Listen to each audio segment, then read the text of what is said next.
Will Morocco and Western Saharan separatists go to war? The Polisario front says Rabat has invaded a buffer zone. Morocco says the front is blocking trade to Mauritania. So, is this the end of the ceasefire in Western Sahara? This is Inside Story.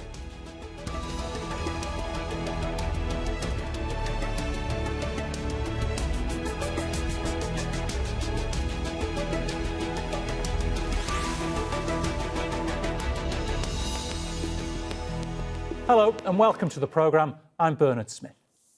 A 30-year-old ceasefire is over in the disputed territory of Western Sahara. That's according to the pro-independence Polisario front. It says Moroccan troops have launched an attack in the region. Morocco's military says it's only set up a security cordon after elements of the Polisario front blocked traffic on the only road linking it to Mauritania and the rest of Africa. In a moment, we'll bring in our panel to discuss this further. But first, this report from Laura Burden-Manley. A conflict frozen for 3 decades but never resolved. Now a fragile truce in the Western Sahara between Morocco and a pro-independence group is under threat. The Polisario front has been fighting for an independent state in Western Sahara, an area wedged between Mauritania to the south and Morocco to the north, with a population of around 500,000 people. But Morocco also claims this vast stretch of desert. Rabat accuses the Polisario front of blocking a main highway that's preventing the flow of goods between Mauritania and Morocco. But the Polisario front accuses Morocco of carrying out attacks against its people and of igniting war. Morocco has publicly and officially acknowledged the fact of launching an armed attack on a group of civilians demonstrating peacefully in Western Sahara, a blatant violation of the ceasefire, and it has led to the resumption of hostilities between the Moroccan occupying forces and the forces of the Frente Polisario. Morocco's government held an emergency meeting to address the situation.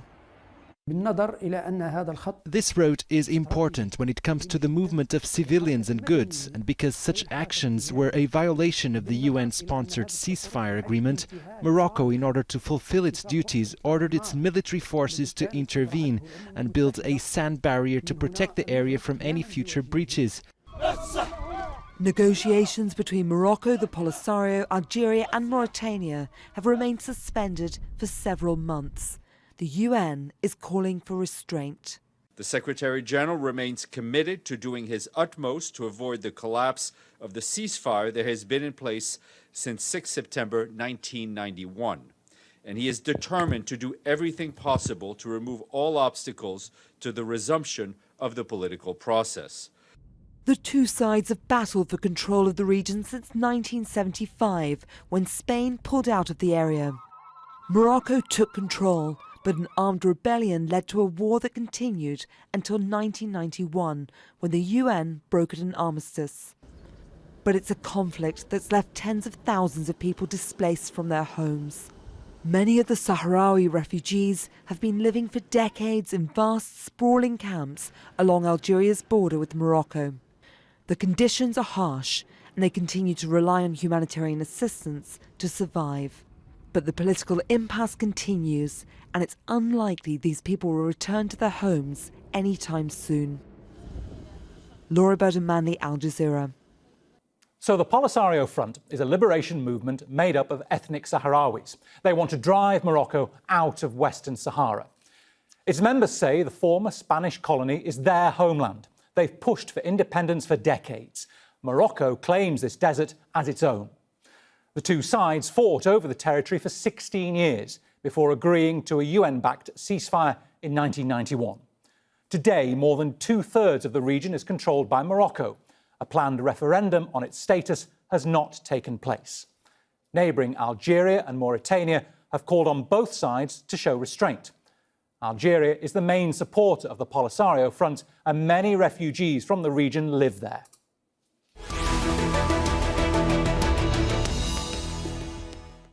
Let's bring in our guests. From Valencia is Sidi Omar, representative of the Polisario Front at the United Nations in New York. From Casablanca is Yasmine Hasnaoui, North Africa specialist and board member of the Institute of Saharan Studies Al-Andalus. And from Lisbon is Ricardo Fabiani, project director covering North Africa at the International Crisis Group. Thanks to you all for joining us. Ricardo, I'll begin with you, if I may. Just help us understand why Algeria is so important to all of this. It's the main supporter of the Polisario Front. Why and how much influence does Algeria have over what happens next? Algeria is undoubtedly, I would say, a key piece of this complicated puzzle.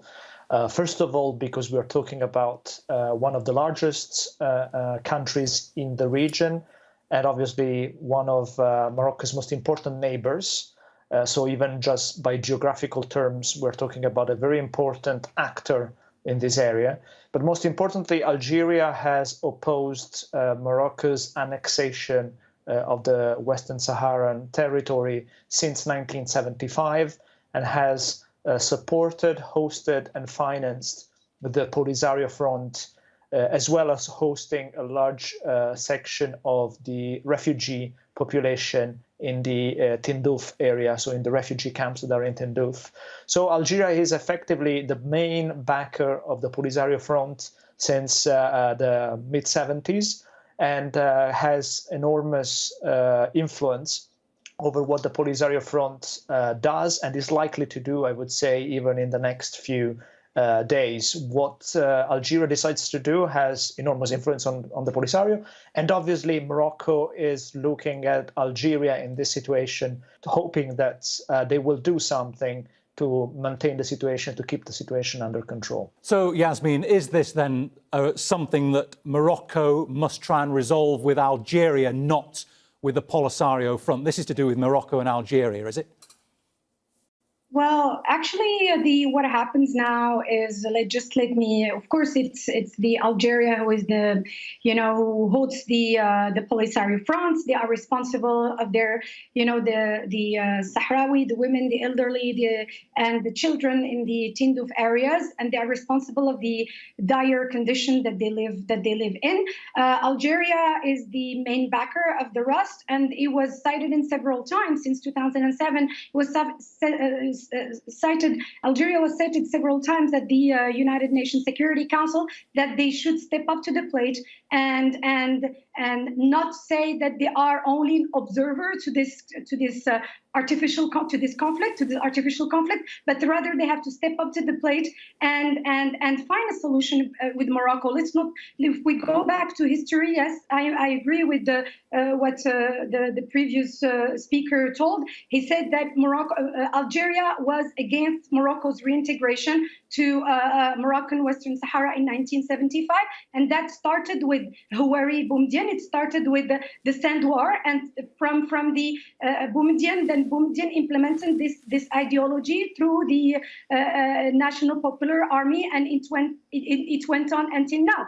So who's responsible? Yes, Algeria, but also the rest who should really they should recognize that what happens now goes within the international legitimacy. Is that now we see that the UN Security Council, they call for a political solution, pragmatic, which go in line with Morocco's proposal, the autonomy plan. Okay, so Sidi, Algeria is your main backer. How much influence does it have on whether this ceasefire holds, on what the Polisario Front does next? Well, thank you very much for the question, but before I proceed, I'd like to clarify whether this session is on Western Sahara or Algeria, because I have been invited to talk about Western Sahara as representative of the Frente Polisario to the United Nations in New York.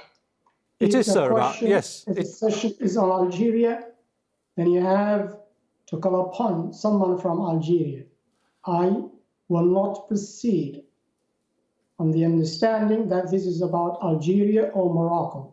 No, sir. It's I'm about. invited to talk about Western Sahara and that's the main issue that I can engage anybody. No, sir. This is about Western Sahara. Algeria does have influence over the Polisario front, but I'd like you to tell me what the front believes. Then the Polisario front believes is the next step. What's going to happen next? I'm sorry, but this is not the right way to start a discussion on Western Sahara. It's already started on a preconceived assumption, which we indeed need to engage. So I'm really sorry, but I cannot concede a conversation in Algeria. I'm not entitled to speak on anybody's behalf except Western Sahara. Speaking only on behalf of the Polisario front, what do you believe is going to happen next with the ceasefire?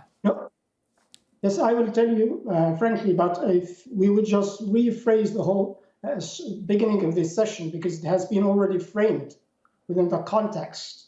Well, we just had to give some background to the relationship between Morocco and Algeria, which matters. But certainly I'm happy to only accept your speaking on behalf of the Polisario front, sir. That's a secondary question. That's a secondary question. All right, okay. But the whole context, the framework has been established as that of Algeria and so on and so on. So tell me this then. Why? Okay, tell me this, sir. Let me ask you this question instead. Why have the Polisario front supporters decided to block that main road linking the Western Sahara to Mauritania? What was the motivation for blocking that road, sir? Very simple. Morocco has been occupying Western Sahara for over 4 decades. That's already recognized by the General Assembly in 1979 and 1980. These are General Assembly resolutions that define Morocco's presence in Western Sahara as an occupying power. And what happened is that the Sahrawis, after 30 years of waiting for a referendum that the United Nations elaborated along with the African organization to allow our people to exercise their internationally recognized right to self-determination and accepted by Morocco itself, that referendum has not been held, mainly because Morocco has blocked it, fearing obviously the outcome of that vote.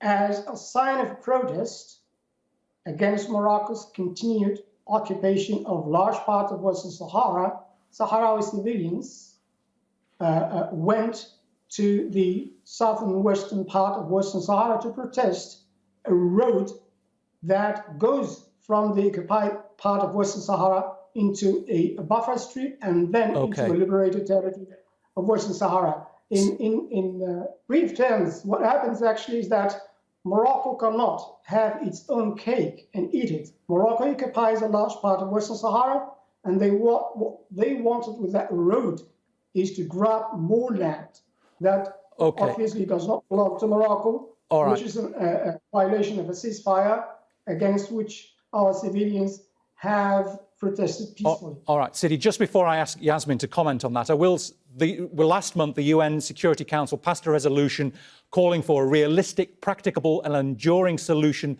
based on compromise. So, Sidi, do you think the UN is sort of trying to push you away from the referendum idea and instead take what Morocco has offered, which is this autonomy within the state of Morocco? Is that now not just a much more realistic and practical solution to this conflict? The Security Council resolution, the latest one, 2584, has more than one just single operative paragraph. What you have just cited is operative paragraph 2, but there's also operative paragraph 4 and more, which calls for a peaceful, lasting solution, which provides for the self-determination of the people of Western Sahara, which means 3 main facts. Recognition by the Security Council of a people called the people of Western Sahara as a political reality, recognition of Western Sahara as a territory separate from Morocco, over which the Security Council does not recognize any sovereignty, and thirdly, that any solution to be lasting and peaceful, it must provide for the self-determination of the people of Western Sahara. This is the language of the Security Council. As for realistic, practicable, and so forth, I can just say that what is realistic, it is in the eye of the beholder. Yasmine, Morocco spent billions of dollars in this region over the last decade and has still not managed to win the hearts and minds of the Sahrawis. Why has it failed? Well, actually, let me just, I need to replicate like what it was said recently, where it was said that Morocco is an occupier. There is no such a word, occupying at the international law. All right, Morocco, but the challenges of winning over hearts and minds, why is... Because we have to talk about the international law. So with me as an expert, I have to correct that there is no word called occupation. Okay. So one has to go to the UN document. Secondly, to explain that Guerguerat's problem, just to put the viewer into the context. So what happened in Guerguerat's passage is the outcome of the previous and current United Nations Security Council resolution, which called for pragmatic solution to the Moroccan Western Sahara conflict. This solution, which is based on compromise, go in line with Morocco's plan of autonomy. So what happened is that the Polisario, with the help of Algeria, were not happy about the outcome of these resolutions. So what they did, what it was done, it was like the women, youth, and the elderly, they were sent out of Tindouf during this pandemic, this crisis. Right. They went to block the Guerguerat's passage and block the civil and commercial flow. This is a defiance of the international community, and this is a defiance of all the former UN Security Council. Now, talking about the development that is happening in the southern provinces, one has to say that 73% of the Sahrawi population, they live in the southern provinces. They all enjoy, they are all part of many of them are part of are represented in the parliament. Okay. Many, they vote for them. And whatever it is spent in the southern provinces go for the benefit of the Sahrawi population in the southern provinces. Right. If Morocco was against the law, I think that the United Nations would have a say. Now, winning the hearts, yes. Morocco is winning. I'm sorry, I have to finish to answer your question. Morocco is winning the heart of the international community. 85% of the UN member states now they endorse the Morocco's proposal because they see that this is the only alternative to solve that conflict that endures for 45 years. Let's remember that if a child was born in Tindouf camps in 1975, he's now 45 years old. Yes. He doesn't have a diploma. Let's go to the southern provinces and see the real change. Okay. So, all right. I mean, it's very important to clarify this. Thank you. Ricardo, there's not been a UN envoy to the region since May 2019. Has the United Nations taken its eye off the ball here, and this is why we are where we are today? I mean, we can definitely say that there has been a degree of neglect by the international community. Obviously, I'm not necessarily saying that the UN is responsible for this, but there has been a degree of complacency and neglect by the international community, the main international actors that are involved who have an interest in this situation.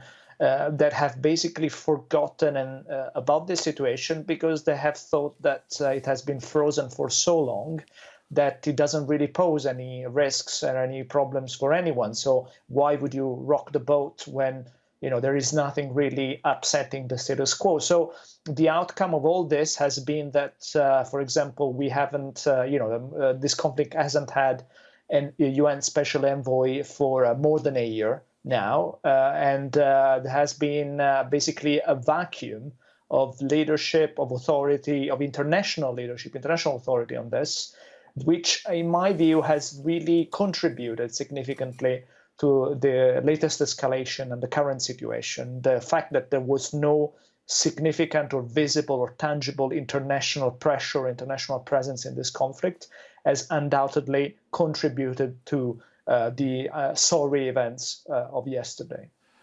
Sidi Omar, you've got these people who've grown up in those refugee camps in Algeria, who've known nothing else but refugee camps. How much pressure are you under from them to resolve the status of Western Sahara? Good, but let me just, before that, if you allow me, your guest, international analyst, said that Morocco is not described as an occupying power by the United Nations central organ, the General Assembly, and I refer the analyst and your respected viewers to General Assembly Resolution 3437 of 21st of November 1997, operative paragraphs 5 and 6. The Yes, same sir. resolution repeated in 3519 of 11 November 1980. All right, thank you, These sir. are documented resolution by the General Assembly that everybody can see to prove that Morocco's presence in Western Sahara is an act of occupation. Okay. To answer your question, indeed, we have a large refugee community living in Algeria. But those refugees were not driven by a natural disaster. They were driven by force, by Morocco when it invaded our territory on the 31st of October 1975. Indeed, they've grown up in refugee camps, deprived from the right to return to home, from the right to benefit from their resources that are being massively plundered by the occupying power. And do you feel under pressure to resolve this issue for them then, at this, after so long, after 30 years?